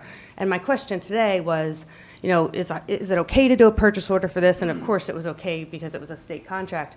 But I was struggling, and Jamel, I was just struggling with not having the big picture around, you know, where exactly are these cameras going, and, you know, why are we paying so much for labor? And Jamel explained it to me. Well, we're taking all these cameras down, but I think going forward, if the departments could give a better, clearer understanding and just truly walk us through exactly where the cameras are going. And this also goes back into, I think, having our technology committee or person who's handling that just take a look at this, because to Mr. Hurley's point, a lot of these cloud-based services could be shared, they could be overlapping. You know, are the two ports here tonight that we're spending, you know, $28,000 on, are they going to be able to support all of this equipment? So I would have liked a little more information, but I am comfortable that I'm sure the department did their work. But I was struggling with the invoice as well. I just thought there wasn't enough. I looked them up all day today. It's CTMB. I literally looked them up in the cooperative purchasing because I thought the purchase order or the receipt, whatever you call it, was I agree, it wasn't enough detail. Thank you. Other comments? Council President. Yes, Councilman Boyer. First, I want to thank former Councilman Hurley for all of his advice. We've had multiple different conversations about drones and everything else, and cameras. And the councilman is a subject matter expert. I mean, he knows more about cameras and you know, ports, and I mean, it's really outstanding, and I enjoy our conversations, and it actually really equips me to go back to the police department and follow up on these matters. First, the Summit Police Department will do a camera master plan and this year and lay this all out, what our future posture will be for our AI cameras. This is amazing technology. When I was down at the League of Municipalities, I saw a demo on what these cameras can do, and it is absolutely astonishing. And this will certainly equip our police department with next level type response, surveillance, evidence collection, all types of things. Secondly, with this funding, this came from several years ago from a capital expense. I don't know if the business administrator would like to opine on that, but this was in a previous capital budget, and it was coming to the end where we needed to actually make this purchase and start this process. So this initial purchase will be replacing the cameras. So the cameras that are up, they'll be replacing them. So we could put a diagram where the cameras are now, which I don't think we should make public anyway, by the way.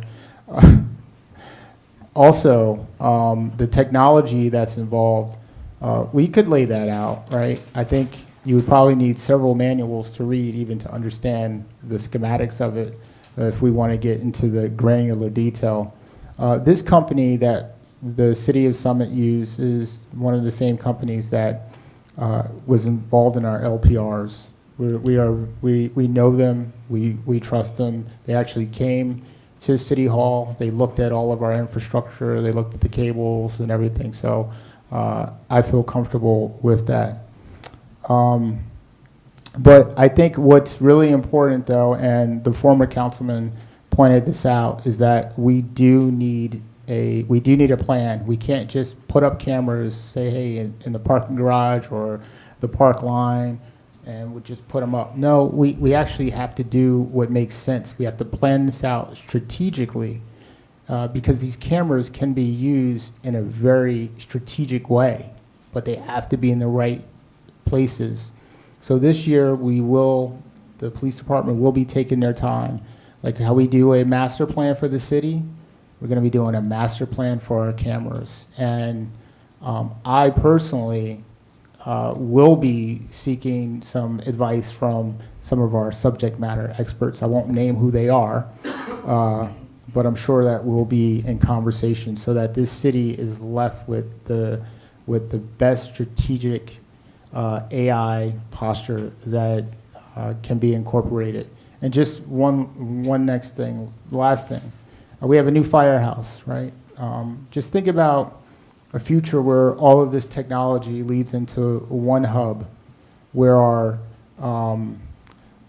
emergency management hub is, right? So you have your police department, your fire department, you have your mayor there, and there's a storm, and we're looking at all these cameras. What about Morris Avenue? What's going on in Springfield? And it's all populated, and you can follow things. You can type things in. Hey, there was a car that's missing, right? We don't know. It got blown off the side. You type it in, the camera follows the car. This is like next level stuff. It really is. So, but we want to make sure everything feeds in the right area, and do it right. So, I'll leave it at that though. But I'm fully in support of this initial plan to start. Thank you. Other comments? Councilman Smallwood. Thank you, Council President. Obviously, Councilman Boyd, I'm certainly going to defer to you and Councilwoman Kalmison, since this is your committee. But I just have to ask for my own personal. You mentioned a master plan, and former Councilman Hurley's comments. Is this something that we should hold off on till we do the master plan, or is this the beginning of the master plan? I'm just thinking, would it be more cost effective to put the master plan together and then purchase the cameras? So the problem with that is that the existing cameras that we have right now there are no warranty on them, and they're expiring. Their operating life has ended. So if we don't replace these cameras, I think that that would impact our current security posture. So we need to move forward. And also, I believe these are capital funds from several years ago. And I can defer to our business administrator. If we don't use these funds, I believe they have to go back but I think the main goal is that we need to really replace our cameras, and why not replace them with the next level of technology, right? Okay. I don't know. Sure. Through you, Council President? Yes, please, Ms. Baldwin. I don't recall exactly. It was either 22 or 23 when this was first brought up by the police department, that we were coming to the end of life on the current system. So it took some time for them to obviously vet out what was the best way to go. Here we are. The funds won't expire. However, the cameras will. As we can see, they're nearing the end of their life. This was a suggestion and recommendation by the police department. These cameras, if I recall, I can remember them talking about it because it was interesting, but this is the first step in being able to get cameras into other locations within the city, getting them into our parking garages, for example, getting them into the park line. So this is just the beginning. The master plan of cameras is coming, but this step needs to be taken so that we can evolve and grow the system, if you will. Thank you. Councilwoman Hamlet. My only ask would be, if we could table it for one more meeting, would it be a tragedy? I have looked into the price of the cameras and received advice from a few people that the price of the cameras is very high, and I'm not sure if that's correct or not. But I guess my question is, just because we have a state contract, that may not be the best price. I mean, that truly, just because it's a state contract doesn't mean that we're getting the lowest price. It's just not true. Council President. Right? Well, let me just opine real quick. Yeah, So please, Councilman Boyer. there was a vendor that initially gave us a quote for these cameras, and it was way overpriced. And Ajay, who's our IT personnel, looked at it, right? And then we went with a second vendor, which is the vendor that we're with right now, and the price was substantially lowered. So if tabling it tonight means that you're going to effectively go out and try to find another vendor to get these cameras, I think the vendor that we have right now and the cameras that we have right now and the legwork that the police department has already put in is sufficient. I would defer back to Councilwoman Hamlet. I mean, if you believe that tabling it now and taking the time to go out and doing some other legwork with someone else, other than the police department that's already done it, I guess I don't know. my question is, when were the other, so we didn't bid it out, right? It was just we got another quote from another state contract vendor? Is that how it works?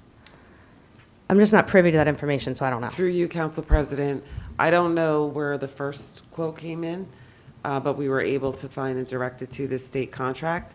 If you want to go out to bid, we have to prepare bid specs. This is over the 44,000, so if you don't use a state contract, you do have to go out to bid. You do have to prepare the bid specs for it. You do have to leave it up. You have 60 days to award, so we're probably looking at a few months before we can, I don't know what the impact of that would be on the system currently running, but you're definitely looking at a few months before you could award if you're going in a different direction, or even looking into it and accepting bids and then throwing them out. It's still a lengthier process. Respectfully, I've had a long 2-hour conversation with Captain Peters about this, and I trust his judgment that we had a vendor, the price wasn't good, we went to another vendor, and he had searched the market for these cameras. So at this point, respectfully, I would be voting against tabling this. So I just wanted to say that. There is no motion to table yet. Just pointing out what Yeah. my vote would be. Yeah. Okay. Other comments from council? I'd like to make a motion to table. Okay. All right, there's a motion to table. Do I have a second? Okay, so hearing no second, we're going to move along. I have just a couple of comments. One's a question. So I think I have two questions. The first one I think has been answered. So these cameras are just replacing existing cameras. We're not adding any cameras, and we're replacing on a one-for-one basis all the cameras that we have now. That's correct? That's correct, Council President. Okay, great. Great. Second question is, this coaxial cable issue that former Councilman Hurley brought up. If it's not compatible, do we have funds available to change out the cables? Council President, I was told by the police department, by Captain Peters, that they came in and they actually looked at the cords, and that was my question to Captain Peters, and that the equipment is compatible with what's going to go in. And he actually also reassured me that this vendor, quote unquote, doesn't do any funny business. They say what they say, and they do what they do. So I think if there is an issue somewhere down the road where they come in and say, this cable is not compatible, I think we have some other business that we would be maybe possibly not doing with them in the future. So, yeah. Okay, fair enough. Dealing with, approved vendors, a lot of the legwork and vetting has been done. And again, I share Councilwoman Hamlet's desire to get the best price on things, absolutely. So I'm as an aside, I've seen no one dig into numbers like you do. So thank you for keeping to do that. But I do trust Captain Peters for really doing the work on this, and this is, I guess it could always be better. That being said, I know this is a replacement, and I'm happy to hear that there's going to be a master plan. Although, the little part of me that self-identifies as a libertarian is a little worried about this stuff. We have cameras that watch us as we walk around in the community. I know that's reality, but it still kind of freaks me out a little bit that I'm always being watched. But I do know it's an important part of keeping communities safe, and the technology is changing and getting more amazing every day. So I do support this. So, okay. Other comments? I have another question. Yes, Councilwoman. So where's the warranty information on this? Maybe the chief can answer the questions, because the one reason for suggesting that we change these cameras out is that the warranty was up. So I was wondering if maybe the chief could speak to that, because I don't see the warranty information in here. I just want to know if it includes a warranty, because the quote doesn't include a warranty, I don't think. I don't see the warranty for the cameras. The warranty on the expired cameras or the new cameras? No, the new cameras. Oh, okay. Because one of the reasons that the memo says there are no longer warranties on our camera, but I don't see a warranty plan for the current cameras that the vendor is recommending. Chief. The replacement, they're not replacing them because the warranty's out. The warranty is out on the cameras that we have. They're replacing them because I think we're at maybe 60% working. That's the reason. Not that we're anticipating them going down. They are down a good portion of the cameras that we presently have. I guess one of the questions that Councilwoman Hamlet had, though, was these new cameras are under some sort of warranty, is your understanding? Oh, yeah, of course. Okay, but we just don't know whether it's Right. 2 years, 3 years, whatever. What's that? I can answer that. Yeah. Is this proper? No? Not really, The no. Avigilon equipment is a 2-year warranty, which is one of the lower ones in the industry, but they're also some of the best cameras in the industry, so it's kind of a trade-off. I think that answers your question. I just did a huge project on this, so I know, in Ohio. The issue is that as soon as you buy the cameras, which is tonight, that clock may start ticking, and you gotta be very careful about that, because I've had cameras sitting on the shelf for a year and a half, and the client gets them and they're mad because they only have 6 years, so, but that answers the warranty question, it's 2 years. Thank But he you. should have put that in like your point. Thank you. Anyway, Okay, other comments from council? and I won't charge you for that. All right, all in favor? Well, we have a motion to Oh. table. I have a motion to table. I know, but we didn't have a second. Oh, we didn't have a second? Nobody Yeah. seconded it? Right, so the motion didn't pass. All right, all in favor? Aye. Aye. Opposed? Aye. All right, motion carries. All right, Councilman Boyer, safety and health, I understand you might want to bundle 2 and 3? Yes, so, thank you, Council President. I'm going to bundle resolutions 11757 and 11759, which formally declares 6 vacancies, if you bundle them together, within the police department due to the upcoming retirement of our esteemed chief, Steven Zagorski, on April 30th, 2025, and the subsequent promotions that will follow, in addition to the retirement of 1 police officer, so that would make it 6. I would like to move this resolution for adoption. Second. 2 resolutions. Yeah, they're both the resolutions. These resolutions. Excellent. Okay, comments from the public? Comments from council? Yes, Council President, just want to make one statement. When I read the Chief of Police retirement letter, I got to tell you, I was moved, and I called him right away. It is, when you serve for over 3 decades, it's leaving a job is tough. I'm sure the chief, as a detective, solved many of crimes, saved lives. His devotion to the city has been tremendous, and it is heartwarming. And I just want to thank the chief for his service, and we will be recognizing him fully at a later date, absolutely. But thank you, Chief. I appreciate you. Yes, Madam Mayor. Chief, you missed what I said earlier, so I'll send you a note. No, I'm just kidding. Thank you for your service, and obviously, it will be a void, but we are in good hands. You have made sure of that, so thank you. Great, thank you. Other comments from council? I'd just Councilwoman Hamlin. Just like to say thank you, Chief, for all your hard work, your dedication, your service to Summit. You work and lead the department in such a respectable way. We're honored to have you for so many years. And just thank you for your service. Sorry I voted no against your cameras tonight. But thank you very much.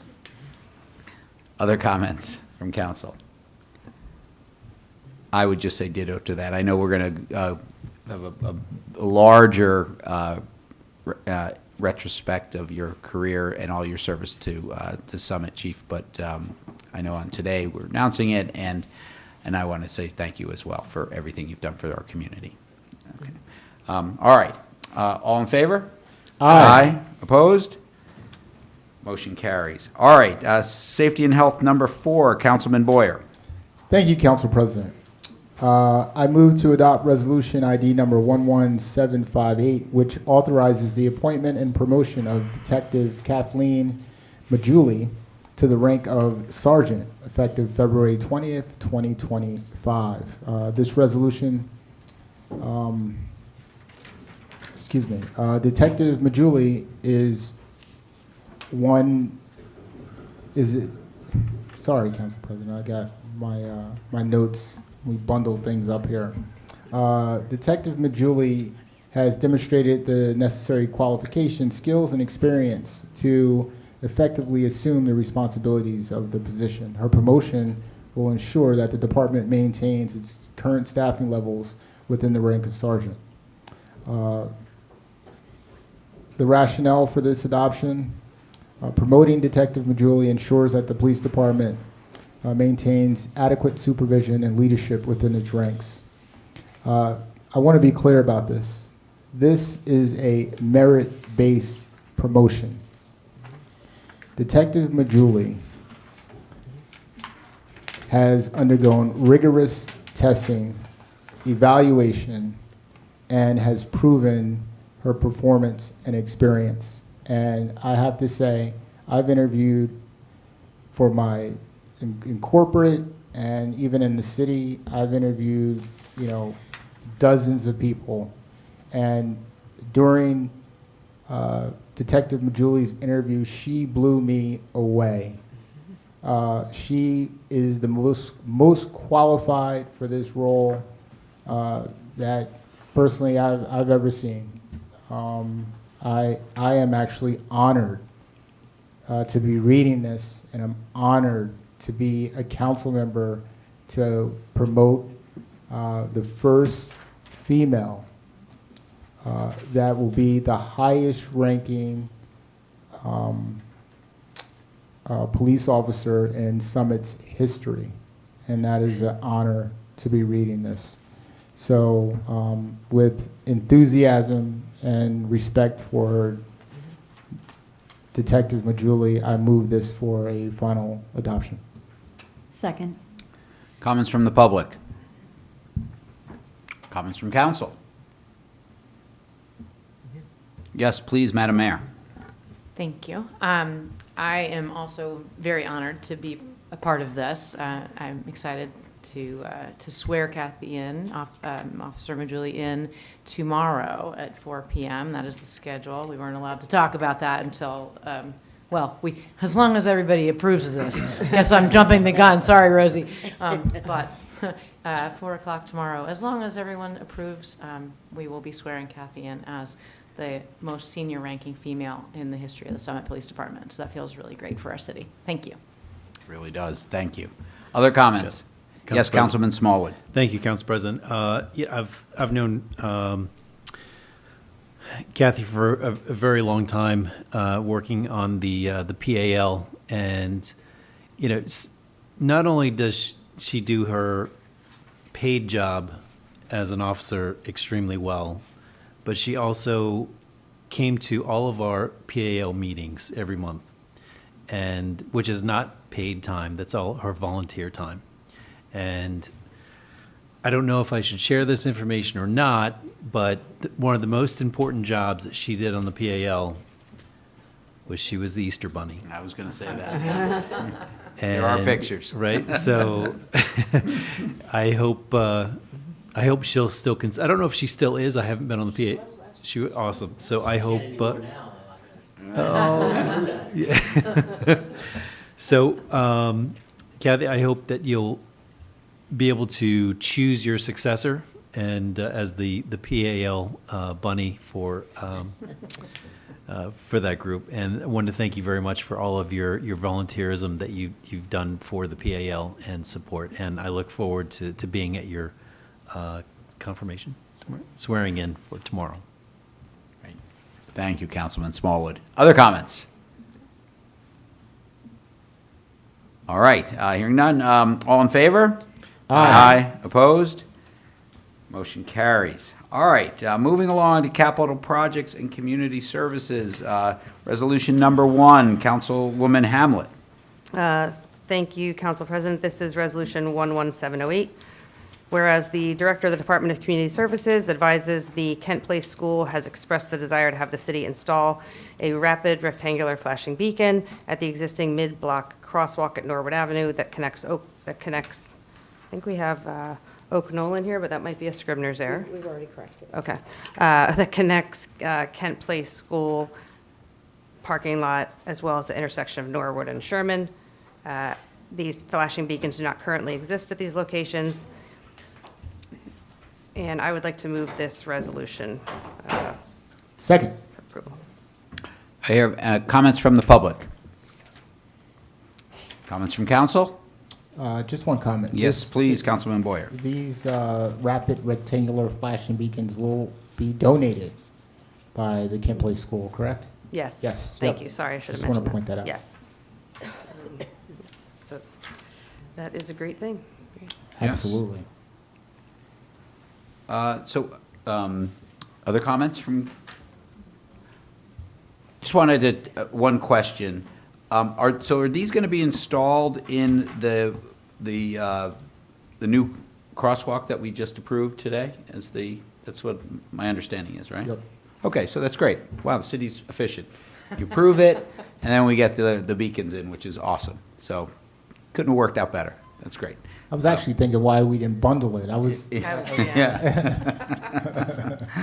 All right, any other comments? My only other comment was I think that, and we've talked about this a ton, but I would love to see safety take on all of the crossing rapid flashing beacons. This one's okay because we can kind of explain it, but I think it's important for going forward. If you could do these, it's helpful because then we actually know why we're putting them in and what were the safety, if we can possibly do that. But I'm happy to do them, but Great. I have to spend 2 days asking you why we are doing it. But this one is an easy one, so. And Council President. Yes. Just to comment on Councilwoman Hamlet's comment, I should have read this. Next time I'll read it so I can Correct my grammar. wordsmith it. But thank you. Thanks for the comment. I agree with you. It should go to safety. Yeah. Thanks. All right, great. All right, all in favor? Aye. Opposed? Motion carries. Capital projects and community service number 2, Councilwoman Hamlet. Yes. Sorry, I'm just pulling this up here. Apologize. Yes, this is resolution ID 11778, which is authorizing the execution of a sanitary sewer easement agreement on 71 Pine Grove Avenue. The owner of 71 Pine Grove Avenue submitted an application to the City Zoning Board of Adjustment. During this process, it was discovered that an existing city sanitary sewer line traversed the property, but that no formal sewer easement exists. As such, the department requested one to be created. and this is included in memorializing the resolution for the project. I would like to move this resolution to the council. Second. Thank you. Comments from the public? Comments from council? All right, seeing none. All in favor? Aye. Opposed? Motion carries. All right, capital projects and community services number 3, Councilwoman Hamlet.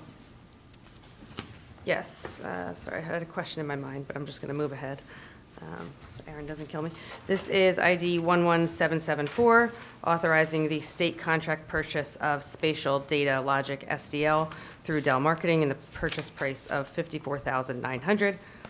For those of you who don't know, this is the, Aaron could probably explain it better, but our system that handles, basically it's the brain of DCS and engineering for all permits and important data within the city that we use all day, every day. So I'd like to move this resolution. Second. Comments from the public?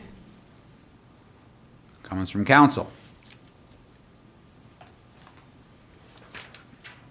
All right, all in favor? Aye. Opposed? Motion carries. Capital projects number 4, Councilwoman Hamlet. Thank you, Council President. This is ID 11745, as discussed in closed session, which will declare a vacancy in the Department of Community Services, Division of Public Works, Roads Unit Lead Foreman. I'd like to move this resolution. Do I hear a second? Second. Comments from the public? Comments from council? All in favor? Aye. Opposed? Motion carries. And then capital projects number 5, Councilwoman Hamlet. Yes, thank you, Council President. This is ID 11792, declaring a vacancy in the Department of Community Services, Land Use Division, Land Use Assistant Planning and Zoning Board Secretary. I'd like to move this resolution. Do I hear a second? Second. Thank you. Comments from the public? Comments from council? All in favor? Aye. Opposed? Motion carries. All right, Councilwoman Toth, you're doing double duty tonight. I know, I'm back. All right. Law and Labor number 1, please. Okay, thank you, Council President. This is ID number 11780, amending the professional services agreement with our special counsel. And in the first part of 2024, the attorneys representing the city in the Broad Street West litigation emailed a bill for $18,831.68 to the former city administrator. And that bill was never forwarded for payment. It sort of disappeared into the ether.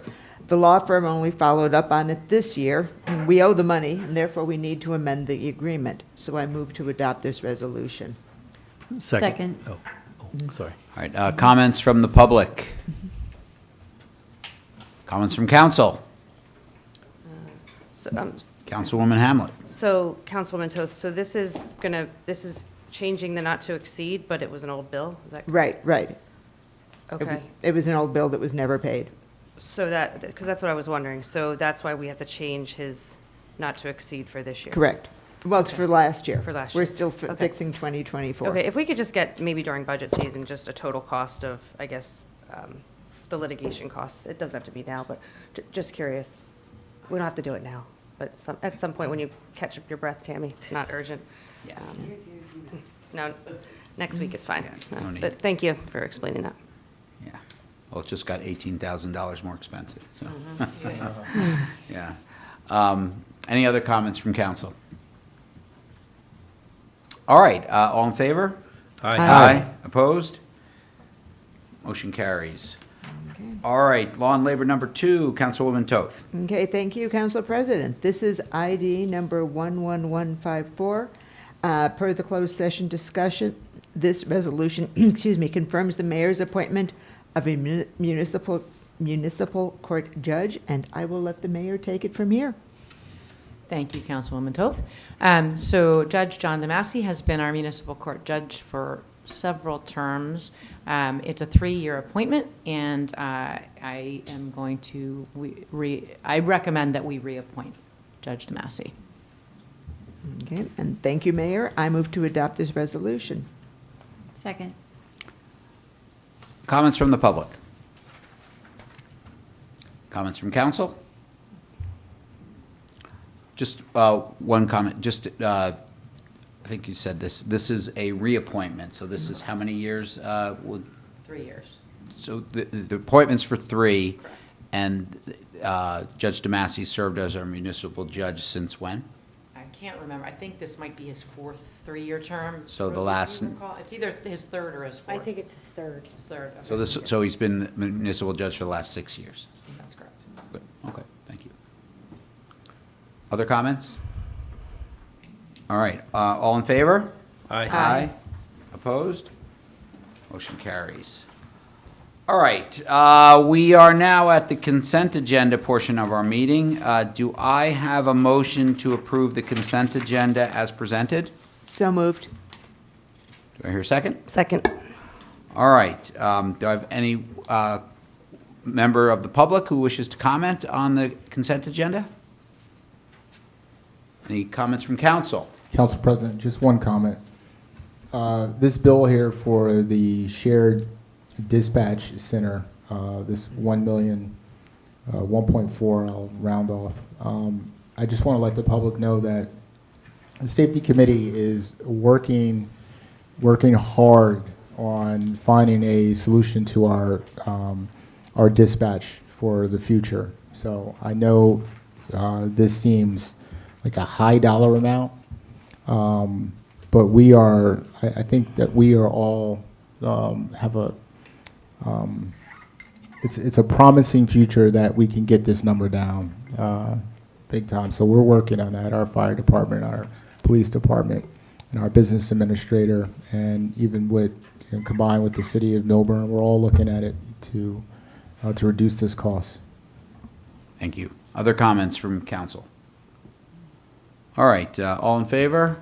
Aye. Opposed? Okay, the consent agenda passes. All right, we are now at the public comment section of our meeting. If there are any members of the public who'd like to comment on anything that wasn't on, oh, and Mr. Schrager, you may leave. Thank you. Thank you for coming and staying. If any member of the public would like to comment on something that's was not on the agenda, now is your opportunity.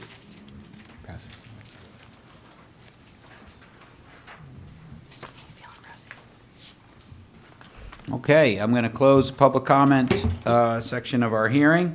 We're on to council members' comments and new business. Any council member like to say anything? Comment? I'll be quick. Councilwoman Hamlet? I promise I'll be quick.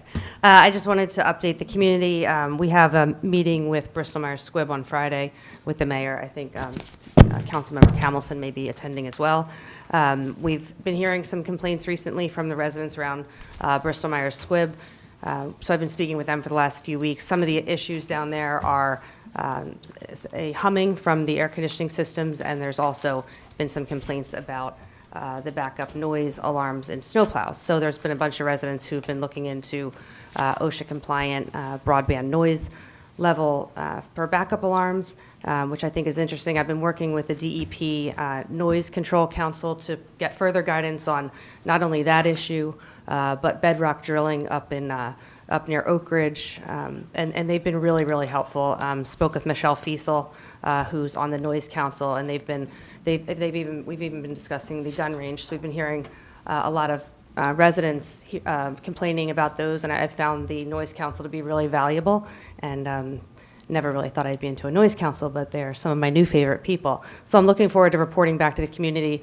Bristol Myers Squibb has been kind enough to have us, so looking forward to doing that. Couple quick updates. Ashland, the survey, Ashland Sidewalk, the survey was recently received. It's my understanding that concept plans will be developed by the end of March, beginning of April. We will also be scheduling another meeting with the residents of Canoe hopefully in March. There are some funds for 2025 for sidewalks in the amount of about $150,000. And then the last thing I would say is I think that it's important, Council President, I'm just looking for some guidance for you, from you regarding the Salt Brook.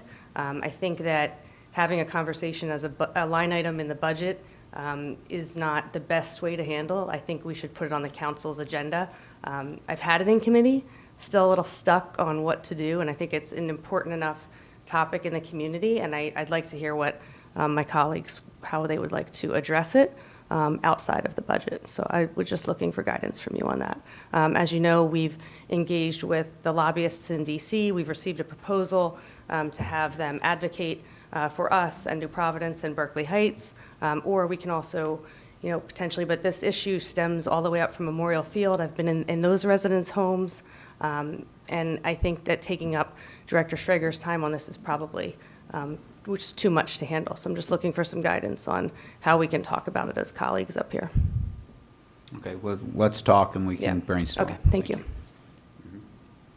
Other comments? Council President. Yes, Councilman Boyer. The Saltbrook currently is in the budget as a line item for, I think, $50,000 to build a retaining wall. I agree with Councilwoman Hamlet. I think it's in our committee. I think we can't get it out. we take it out of our committee and ask the council president to put it on the agenda, right? And I think we do it that way. So, yeah. Well, it's a capital item, right? So we'd have to be part of the capital budget. Yeah, I think we should talk about that for $50,000 as a capital item, as opposed to, yeah. Other comments? Councilman Smallwood? I'd like to make a motion to adjourn. Hold on, we haven't asked everyone if they had stuff to speak yet. I did have something I wanted to say, but now you've completely cleared my mind about it. Maybe it wasn't all that important. What do I want to say? Any other comments from council, I think? No. All right, then I'm going to not hold us up there. We had a motion to adjourn. Do I hear a second? Second. All in favor? Aye. Aye. Opposed? All right, we are adjourned. Have a good evening, everyone.